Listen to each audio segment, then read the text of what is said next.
Hey guys, welcome back to my channel. It's your girl Tam here with Laugh and Grow with Tam. And on my channel, I help you grow with real talk and a side of laughter. Yes, you read it correctly. I quit my job and started my own.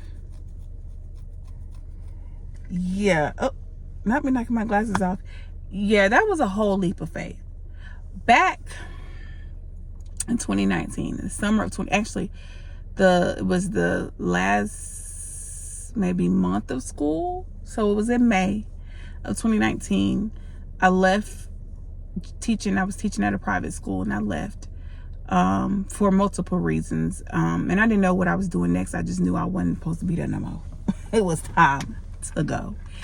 And I'm gonna keep these glasses off because they are annoying me at the moment. I feel like I can't see. Put these at. Anyway, I left the job or whatever, and I left for, like I said, multiple reasons. I already knew that I did not want to be in the school district anymore. I was in the school district off and on for a few years, and then I transitioned to some other interesting jobs that were not, they were educational based, but they weren't teaching positions. And then I transitioned to that private school, and I did that. And that particular year, that May, I made a decision to walk away. And that summer I hosted, so for those of you who may not know, I have my own micro school, which started off as, the whole program started off as an educational after school tutoring program for children with disabilities. And I served children with and without disabilities, but I always emphasize children with disabilities because typically babies with disabilities they don't get as many services. People kind of like, oh, I can't handle them, or they're too much kind of thing. And I know it's not meant necessarily with any harm, but part of that is because a lot of people don't understand how to work with babies who just learn differently. That's really all it is. And so I did this summer camp thing. Y'all, this wasn't nobody but God, but I did this summer camp thing that summer. And I had been praying. I said, Lord, give me a sign, show me a sign that I'm supposed to do this full time, that I'm supposed to do this. I was too nervous. I was like, I gotta find another job. I gotta do this. Like, I was just in my head. But I never felt fully comfortable. As I literally had job offers and I never felt comfortable taking anything. I was like, I don't think I'm supposed to be doing this. But like, y'all, money was on the table and we were struggling, okay? Struggling. And I was just like, I don't feel like I'm supposed to be taking this. I don't feel like I'm supposed to be doing this. It was just heavy on me. I felt convicted by applying for certain jobs and going to interviews, and it was a lot. And so I remember I did this little summer camp. I was doing tutoring. I was tutoring all of my clients throughout the summer. And then the last week or two before school started back, I brought them all together in my apartment, y'all, in my apartment. That's why, shout out to these parents that believed in me.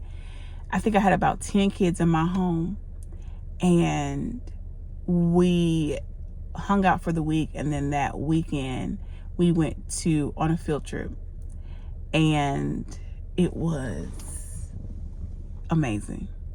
So we went on the field trip, and when we went, I'll never forget, we had to sign up under my business name, which at the time was, I don't think I had switched the name yet. So it was Center Stage.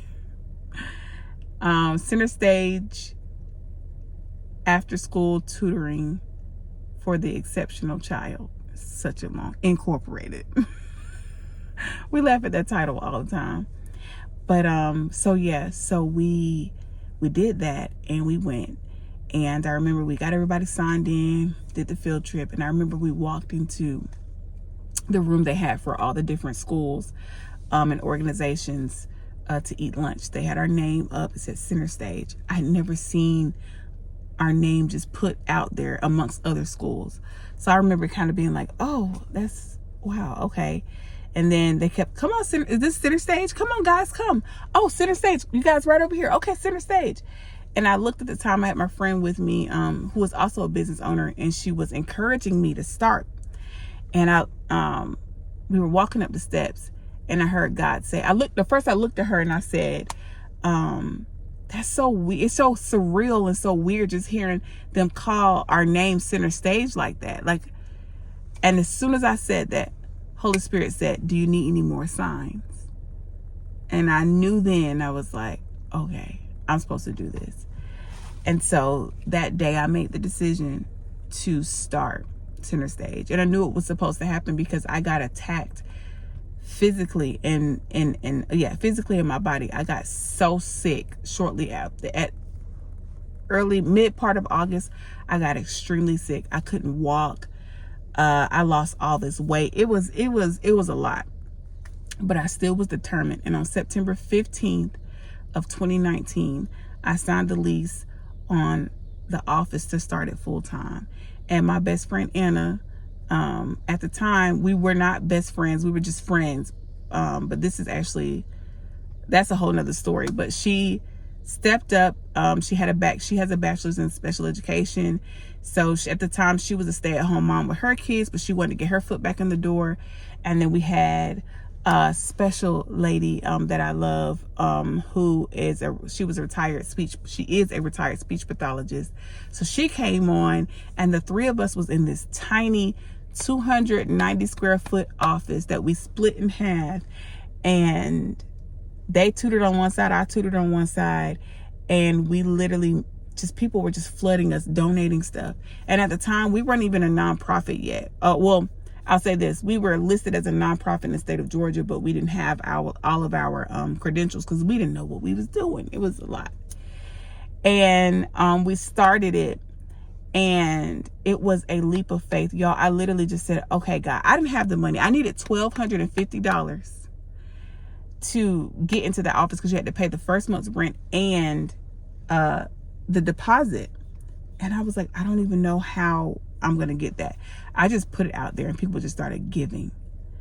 And I'll never forget, we needed $300 more. And God rest her soul. It was a teacher that I worked with at the private school. She had moved